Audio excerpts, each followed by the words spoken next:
Does it feel like something is holding you back in your business? Maybe it's a fear of selling or even self-doubt that keeps you from reaching your potential. What if there were a way to break through that and find not just success, but the freedom to run your business and life on your terms? Today, I'm talking with Nicky Billou, who is an inspiring entrepreneur and coach with a powerful story of resilience. Nicky left Iran in his mid-teens and had to learn how to navigate a new life in Canada, where he was inspired by his father's values of generosity and service. And now he channels that spirit into helping entrepreneurs conquer their fears, especially around selling and helping them find confidence in their businesses. Nicky shares a memorable story about a client who went from struggling to make $2,000 a month to actually earning $20,000, all by shifting his mindset around service. Nicky's journey from immigrant to business mentor and author of 11 books makes him the perfect guest to talk about finding the courage to grow in ways you might not think possible. His approach to sales as a service and his passion for what I call servant leadership, and he doesn't, but that's kind of what it is, are exactly what so many business owners need to hear. Welcome to the Online Business Launchpad podcast. I'm Trudy Rankin, and I bring you stories, tips, and advice from online entrepreneurs who have overcome problems and challenges to get to success, because if they've done it, then so can you. My mission is simple. I want to help you solve the challenges you face as an online business owner so that you can have more time and money for yourself and your family and more choices in how you live your life.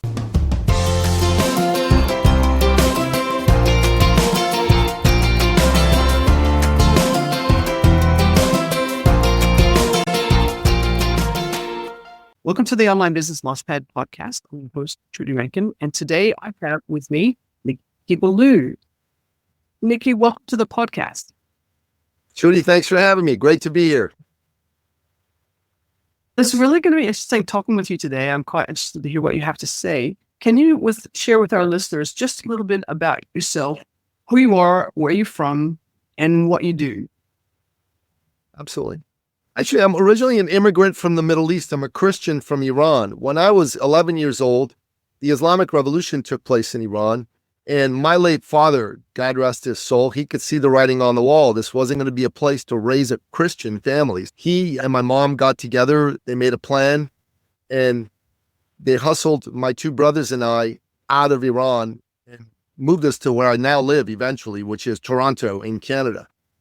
Now, at the time, I was a kid. I didn't want to leave my home or my friends, but in retrospect, it was the single greatest thing mom and dad could have done for me and my two brothers. They took us from a legacy of tyranny to a legacy of freedom.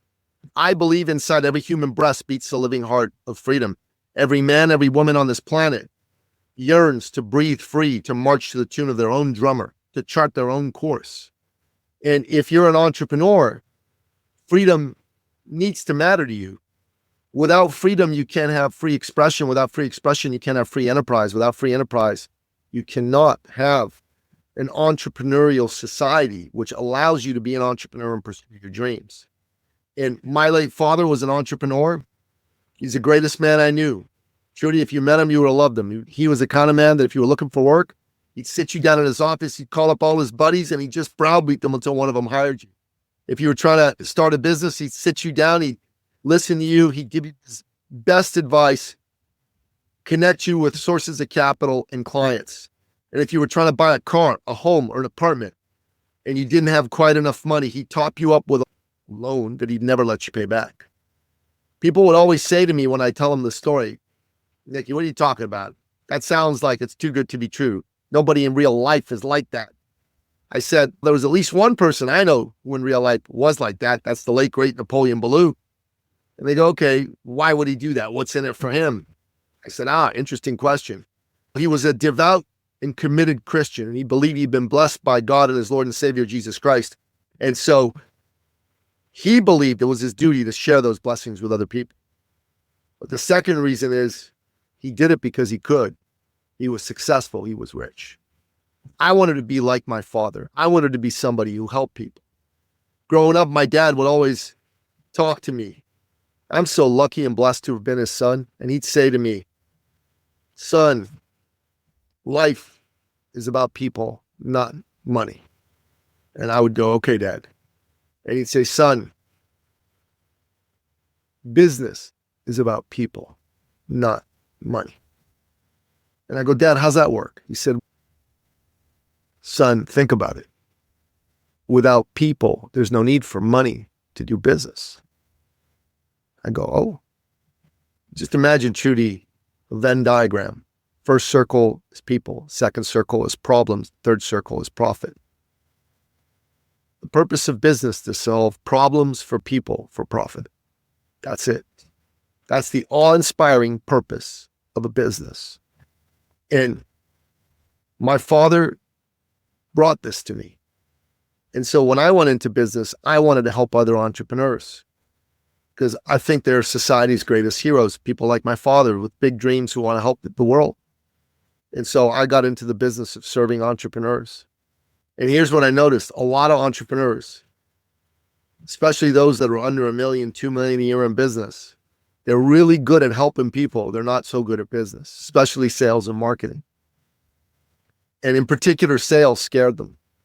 They don't want to be pushy. They don't want to be sales. That's what they didn't want to do. So I decided I could help them with this.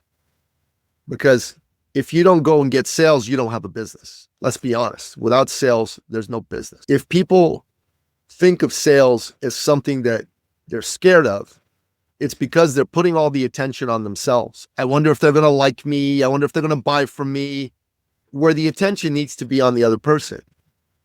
I wonder what problem they're dealing with. I wonder what the consequences of that are. And when you take the attention off yourself and you put it where it belongs on the other person, sales isn't sales anymore. It's service. It's love.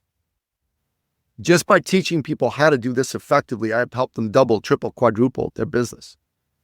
And there was one client I had. He was a relationship coach. He's an older fella. And he was really good at coaching people, but he sucked at business. Sucked is a technical business term. And he made $2,000 a month on a good month. And I went with him to one of his sales conversations. And the entire time he was nervous because he was focusing on himself. So I taught him how to stop doing that and how to start putting the attention on the other person. Within a week, he made $8,000 in sales. Within another week, he made another $6,000 in sales. Within a month, he made $20,000 in sales. He went from $2,000 to $20,000 just by taking his attention off of himself and putting the attention where it rightfully belonged, on his clients. Nicky, I'm curious because you're talking about something that person that you helped coach, and I would really love to know a little bit more about that leap from an 11-year-old who's been moved to a new country. And I know what it's like to move to a new country and have to readjust and fit in with the culture, and then go from there to somebody who's able to coach somebody into a profitable sort of business. And tell us a little bit more about that space between when you moved to your new country, Canada, and then into the time where you started your own first business. 11 was when the revolution happened. We didn't leave Iran for several years. We didn't get to Canada till I was 15. So it was not a quick journey. And honestly, being in a new country is absolutely sad and terrifying. But like I said, at the time I hated it. But over time, I came to appreciate and love all the wonderful openness of Canadian society. And over time, I came to realize what an incredible thing my father had done for the family. That's what took us from a legacy of tyranny to freedom. And I grew up around a very phenomenal individual in my father. And I just wanted to be like him. As I grew up, I knew that I was eventually going to be in business for myself. I worked for someone else for a while, but within less than a decade, I was done with all that. And I got into business for myself. And it all came and stemmed from being my father's son and wanting to be a man like him. So what kind of a business did you start? I'd been in the coaching field from the beginning. Like I said, I wanted to help other entrepreneurs. So I got into the field of helping coaches. So I was in the health and fitness field, helping entrepreneurs get in shape for a while. And then I transitioned into business coaching, events, workshops, and all the stuff that I do now. It's quite a journey. It's quite a journey. And I wonder sometimes whether we as entrepreneurs don't take enough time to look backwards and see how far we've come from where we started. And I find that really quite interesting. Yeah. So I want to talk a little bit now about something that you haven't referred to it in this term, but it's something that I've heard referred to in this way over my years, was as a chief information officer and in the work that I do now. And that's called something that I call, it's not just me calling it, it's called servant leadership, where, as you say, you refer to it as taking the focus off of yourself, putting it on your customer, trying to make sure that the customer's first. Talk to us just a little bit more about that concept. What does the concept of servant leadership mean to you in action? I don't call it that. I've heard that term before, but for me, it's caring about your fellow man and your fellow woman ahead of yourself. My father used to always say to me growing up, son, you need to believe in people. That woman standing in front of you, that's someone's mother, that's someone's sister, that's someone's daughter. She's a hero to somebody. And maybe someone just like you let her down in business or in life. It's your job to restore her faith in humanity. And how do you do that? My father did it in the ways that I said to you. He would help people get jobs, get their businesses going, buy homes, buy cars. He gave so much money away, but he got infinitely more back from God in the opportunities that came his way. And Dad would say to me growing up, son, you need to believe in people. And I'd go, what do you mean by that, Dad? And he said, everybody needs somebody to believe in them. You, me, everybody. There are days when our belief in ourselves wobbles. And it's your job, when someone's in your life whose belief in themselves has wobbled, is to believe in them. Is to give them that little spark of belief, because that little spark will turn into a small fire, and then it'll turn into a roaring fire of self-belief. I do a lot in my work. I coach people, I run workshops, I run group programs, I host podcasts, I write books, I run organizations. And all those are wonderful and great. But if people ask me what I do, my answer is really simple. I'm Napoleon Billou's son, and I'm a professional believer in people. I like that. I like that. I think that's a really good description of what a coach should be, is a professional believer in people. I want to take it one step further, though, because it's one thing to believe deeply in that somebody can be more than they are, or that they can do more than they are. But talk to us a little bit about how you actually bring that belief, or help those people bring that belief to life. The best way to do that is through some stories. And I've got a couple of stories that I can tell you. So there was a client of ours, and it was a woman, and she was a functional medicine doctor. I'm going to call her Dr. Vicky. And Dr. Vicky was very successful, but she had hit a ceiling to her success. She made about 6 figures a year. And she'd always wanted to do more, but then her motivation took a quantum leap forward when she found out her father was dying of brain cancer, glioblastoma. And there was nothing she could do for him. And she was daddy's girl, and she really was devastated by this. And here's what she ended up telling us when she met us. She said, look, I'm really motivated to grow my business because I want to honor my father, who was a successful entrepreneur, by showing him he did a good job raising me. And I want to show him I'm his daughter. And 6 months later, he died. He passed away. Dr. Vicky came to us, and the first thing we did is we ran her through an exercise called the ideal client exercise. And we drew another Venn diagram. I like Venn diagrams, right? The first circle was clients I got the best results for. The second circle was clients I enjoyed working with the most. And the third circle was clients that were the easiest to do business with. So she made a list of all the people she got the best results for, like what the result was, the impact on her, the impact on the client. The second list was all the clients she enjoyed working with the most. What was it that she enjoyed working with them so much for? So the qualities, the characteristics. So that was a deep exercise. And finally, clients who were easiest to do business with. So who are the clients who were paid in full, paid on time, referred lots of clients, that sort of thing. Here's what ended up happening. She discovered that there was a group of people that were in all three circles. And the demographic and psychographic profile is they were all women. They were all married, happily married, successful marriages, great kids, good careers, made lots of money.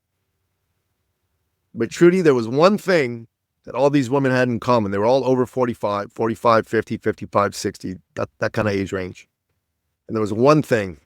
Now I'm a man. I don't know a lot about this, but maybe you can set me straight on this.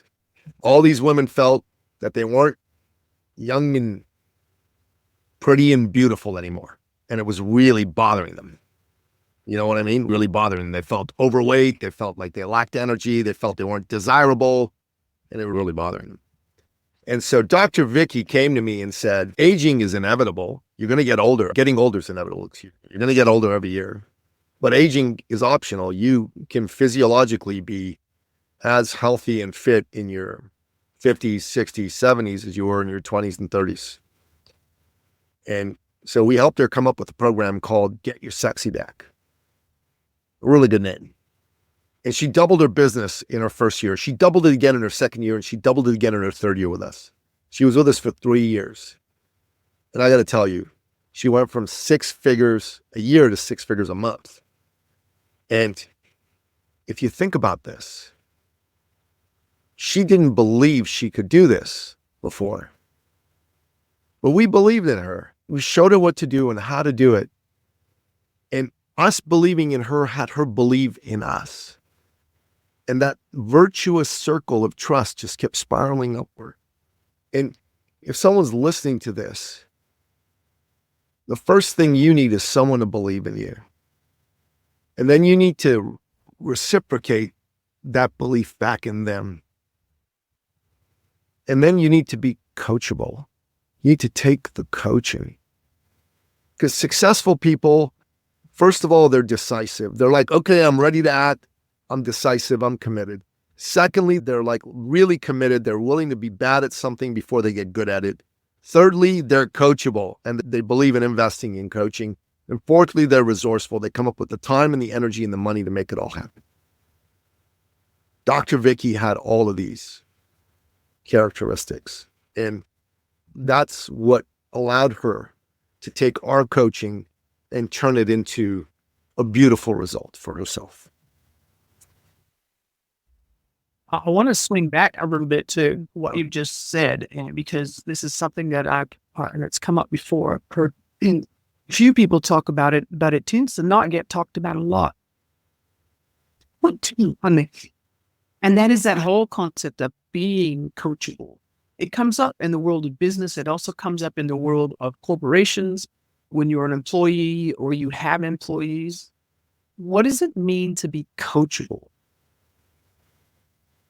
That's a good question. If you are in business for yourself and you invest in hiring a coach and you pay them what is likely going to be a goodly sum of money, anywhere from $10,000 to up to a couple $100,000, then it strikes me that you want to follow the advice they give you. Being coachable really means listening to the people that you've paid good money to give you sound advice on how to grow your business. I used to take on clients who weren't coachable in the past. I don't do that anymore. I won't work with somebody if they're not coachable. And if you want to succeed in anything, you need to be coachable. You need to do things differently than you've done them. Otherwise, there's no point. It's interesting because in my experience, that whole, yes, you need to listen, you need to pay attention, but there's also a bit of a mindset shift that has to go on in terms of people going from, I am this person, hear this advice. How do I get to where these people say they believe in me, that I could be this, but I don't see myself as that? How do you help them with that mindset shift? I think I answered the question, right? These are the 4 qualities that someone has to have before I would work with them and before they can be successful. The decision to want to be successful has to come from you. It's not going to come from anywhere else. Nobody can make that decision for you. So I like decisive people. If I'm going to work with somebody, I want to know that they're ready to work. They're ready to say yes to themselves and their dream, really, is what I'm looking for. And secondly, they got to be willing to understand that they're going to be bad at it for a while, right? And they're going to have to do the work until they get good at it. And then thirdly, when I give them my coaching, I need to see them follow it. If they don't follow my coaching, they don't get to work with me. I fire them. And then fourthly, you got to be resourceful. You got to come up with time, energy, and money. Coaching programs cost money. You got to be ready to invest in yourself, which means come up with the financial resources. You got to be ready to invest time in yourself to do the work. You got to be ready to invest your passion, your energy. All of that is where resourcefulness comes in. And it's not my job to have those 4 qualities. It's your job to have those 4 qualities. My job is simply to be there and to provide you with belief, love, caring, certainty, clarity, and a commitment to you winning. That's my job. There's a role on both sides of the equation. But I'm not here to help everybody. I can't help everybody. And I don't think you should be either inside your business. You should help people that want to be helped and respect you and your wisdom. If they're unwilling to respect you and your wisdom, it's not going to work. Yes, that is very true.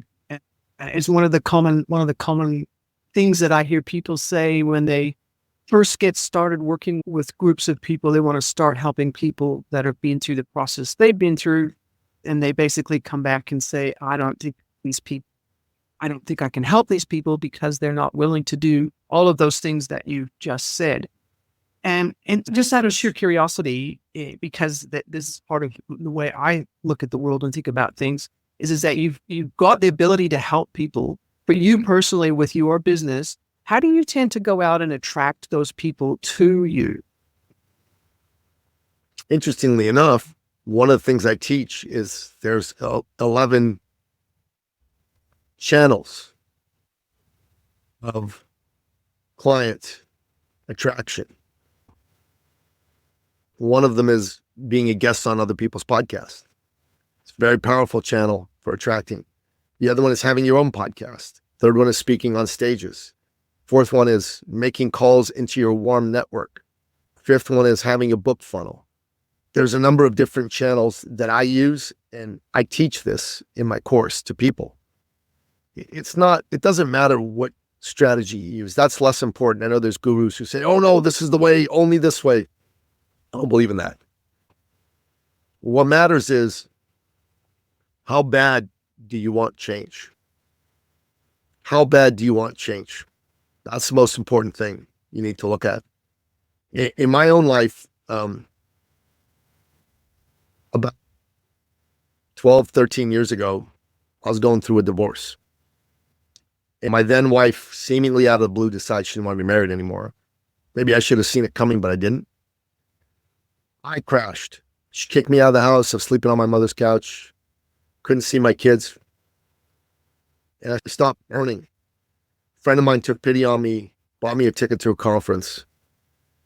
and went to see a fellow speak, and he seemed to be speaking to me. When he was done speaking, I walked over to him, shook his hand, and I told him, hey, I'm interested in what you have to say. I think I need to hire you. I told him my story, and he said, sure, but my minimum fee is $5,000 for 5 hours of my time. I was shocked. I'm like, oh my God, I need that kind of money. He said, okay, I'll give you some free coaching. I said, free coaching sounds great. I love it. He said, it doesn't matter how much money you have. I said, wait up, you just told me you want $5,000 from me. Of course it matters how much money you have. I said, yeah. He said to me, I don't need your money. I got 20 people lined up to work with me. You need me. I'm like, okay. He said, it doesn't matter how much money you have. What matters is how bad you want change. You're a grown-ass man sleeping on your mother's couch, and you can't take care of your family. How much longer you want to put up with this? A day? A week? A month? A year? A lifetime? Whoa. When he said that, I'm like, no. He said, let's make an appointment. I'll come see you in a couple of days. And I was on fire. I called a couple people who I'd been talking to about working with me. I was a fitness trainer then. I told them, hey, guys, I got good news. You're fat, you need to lose weight, and I'm broke and I need money. I'm going to give you the deal of a lifetime, half price. But there's a catch. You need to say yes now, and you need to pay me now. Two guys said yes. They gave me $1,000 each. I was ecstatic. First money I'd made in a year. I went to see this guy, gave him the $2,000, and he said, that's nice, but I said $5,000. I went, oh my God.